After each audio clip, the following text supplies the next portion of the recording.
Doctor Emma Russell as if Godzilla उन्माद प्रकरण की समीक्षा करते हुए जागती हैं।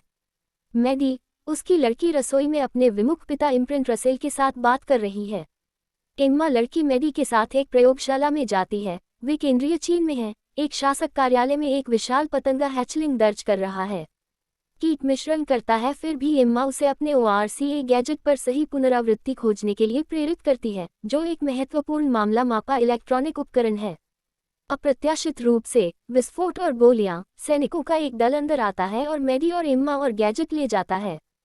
डॉक्टर सेरिज़ावा, डॉक्टर ग्राहम और सैम कोलमैन को अमेरिकी सरकार की परिषद द्वारा शासक द्वारा की जा रही बातों पर रोक लगाई जा रही है। सेरिज़ावा का कहना है कि टाइटन्स के साथ मेल खाने के लिए परीक्षा बहुत मायने रखती है। कहीं से भी उसे एक कॉल आती है और उसे छोड़ने की आवश्यकता होती है। शासक ट्रिक पीछे हट जाता है। मार्क रसेल जंगल में है और सभी के लिए मुफ्त में भेड़ियों की देखभाल करते हैं। शासक प्रशासन V-22 ऑस्प्रे द्वारा दिखाई देता है और अपने लॉज में लौट आता है। वे मैडी और एम्मा को लिए जाने के वीडियो क्लिप्स दिखाते हैं। वह उनके साथ जाने के लिए राजी हो जाता है। SF के बाद दंपति भटक गए। एम्मा जांच कर रही थी। छाप ने सब कुछ छोड़ दिया। उन्होंने एक बच्चे को खो दिया और मैडी को मां के साथ छोड़कर अलग हो गए। मार्क ने जल्लाद वेल के साथ बात करने के लिए ओक गैजेट की कल्पना की थी। वह अनभिज्ञ था कि एम्मा इसे टाइटन्स के लिए बना रही थी। समुद्र तल पर बरमूडा शासक के पास ब्रावो का एक विशाल नियंत्रण स्थान है। वे गॉडजिला का अनुसरण कर सकते हैं क्योंकि वह पूरे ग्रह में समुद्र में जाता है। अचानक संकेत और अधिक मजबूत हो जाते हैं। गॉडजिला निकट आ रहा है। शासक हथियार तैयार करता है, लेकिन इम्प्रिंट नीचे खड़े होने के लिए कहता है। वे हथियार बंद कर देते हैं और प्रभाव सुरक्षा उपायों को खोल देते हैं। गॉडजिला पास में तैरता है। जाहिरा तौर पर अंदर के लोगों को देखता है। टाइटन फिर बंद हो जाता है। मार्क ट्रैक के इतिहास को देखने का अनुरोध करता है और वे दिखाते हैं कि गॉडजिला बार बार रूलर अंटार्कटिका बेस के करीब जा रहा है। कर्नल जोना हलर, एक खदेड़ा हुआ अंग्रेजी सैनिक और उसका समूह अंटार्कटिका बेस पर हमला करते हैं। वे रूलर मॉनिटर्स को मारते हैं और उनकी दिशा को नीचे गिराते हैं। बीस्ट-0 बर्फ में दब जाता है। अधिकारी बर्फ में विस्फोटक लगाते हैं और विस्फोट के लिए तैयार हो जाते हैं। उन्हें खबर मिलती है कि एक शासक समूह निकट आ रहा है। The monster ruler flying wing आता है और कुछ V-22s भेजता है। हवाई जहाज, जमीन और योद्धा बाहर निकलते हैं और कर्नल अल के भाड़े के लड़ाकू विमानों के साथ गोलाबारी शुरू करते हैं। मार्क रसेल एक अच्छे रास्ते का अनुसरण करते हैं। वो इसे उस जगह के पास बनाता है जहां दोनों पार्टियों के बीच गैंट्री पर गतिरोध होता है। मार्क मैडी को देखता है और उससे आने का आग्रह करता है। वो शुरू होती है, लेकिन एम्मा उसे रहने की सलाह देती है। एम्मा लाल बटन दबाती है और विस्फोटकों में विस्फोट करती है।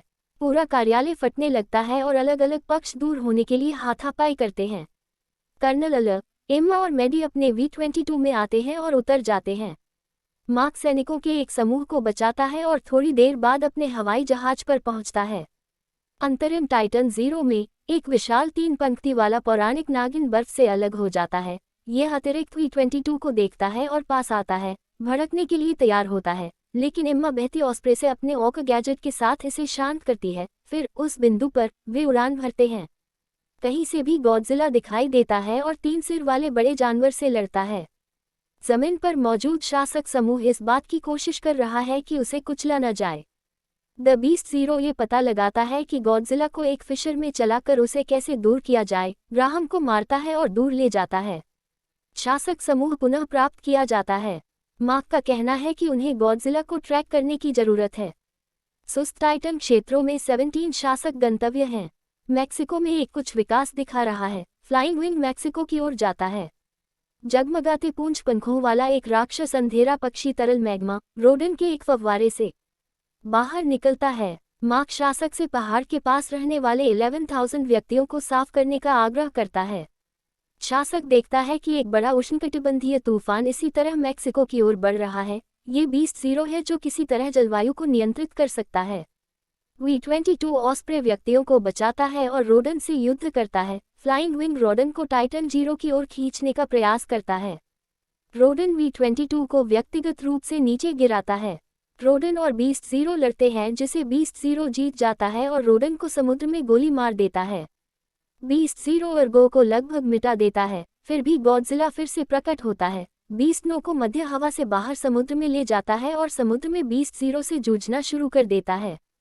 नौसेना के कमांडर स्टेन्स आते हैं और रूलर फ्लाइंग विंग को स्पष्ट होने के लिए कहते हैं। सेना ने बीस्ट ज़ीरो और गॉडजिला में एक ऑक्सीजन ड्रेनिंग यात्रा रॉकेट भेजा है। एक आखिरी ओस्प्रे मेडे कहता है, ये बच्चों से भरा हुआ है। मार्क सीधे आगमन पर जाता है और कला के लिए एक रुके हुए ऑस्प्रे खाते को छोड़ देता है, जो फ्लाइंग विंग के अंदर एक कठिन लेकिन सुरक्षित आगमन से संबंधित है। गॉडजिला बीस्ट ज़ीरो पर लगभग काबू पा लेता है क्योंकि वह एक सिर काट लेता है, फिर भी बम शहर के चारों ओर हलचल करता है और विस्फोट करता है। एक बड़ा विस्फोट होता है और क्षेत्र शांत हो जाता है। एक दूसरे के बाद बीस्ट ज़ीरो समुद्र से बच निकलता है, एक सिर को खो देता है और तेज लावा के झरने के उच्चतम बिंदु तक जाता है, जो दृष्टि से ओझल हो जाता है। कटा हुआ सिर फिर से विकसित हो जाता है। रोडन लावा के कुएं की ओर उड़ता है और बीस्ट ज़ीरो को प्रणाम करता है। शासक समूह गोडजिल को खो देता है।